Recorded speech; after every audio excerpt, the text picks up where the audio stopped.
අපේ කාලේ ලස්සන කෙල්ලෙක් ඉන්නවා කොල්ලෙක් නිර්මාණයකට දැනට ඇවිල්ලා. කොහොමද තරිද මේ දවස්වල? මේ දවස්වල හරිම සතුටින් කාලය ගෙවනවා. දැන් ටිකක් මේ දවස් ටිකේ විවේකීව චුට්ටක් ගත කරන්න හිතුවා. මොකද පහුගිය අවුරුදු කීපය තුළම ටෙලිනාට්‍ය නිර්මාණත් එක්ක මම කාර්යබහුල වෙච්ච නිසා පොඩි බ්‍රේක් එකක් ගත්තා ටෙලිනාට්‍ය නිර්මාණ වලින්. නමුත් එක ටෙලිනාට්‍ය නිර්මාණයක් තියෙනවා ඒක රූගත කිරීම දැන් ඉවරයි. ඒ අරෙන්න මේ අවුරුද්දේ පොඩ්ඩක් සිනමා නිර්මාණ ශාස්ත්‍රයේ පැත්තට පිවිසෙන්න හිතුවා. ඉතින් හරි ආසාවෙන් මේ ෆිල්ම් එකටත් මම සහභාගී වුණේ කොල්ලෙක් කියන සිනමා නිර්මාණයට. ගොඩක් සතුටුයි. කෙල්ලෙක් විදියට කොල්ලෙක් කියන කෙනා ගැන ඔයාගේ තියෙන මතය මොකද්ද?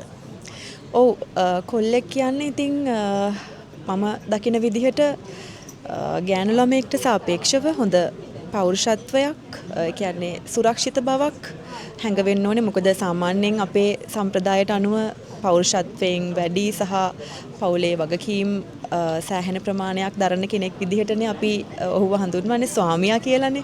ඉතින් මම හිතනවා ස්වාමියා කියන වචනයකට විතරක් සීමා වෙන්නේ නැතුව ස්වාමියෙක්ගේ තියෙන්න ඕනේ ගතිගුණ, පෞරුෂත්වය, කරුණාව, සුරක්ෂිත බව. ඒ කියන්නේ ගැහණු කෙනෙක්ට සුරක්ෂිත බවක් හැඟෙන්න ඕනේ පිරිමියෙක් ගාව.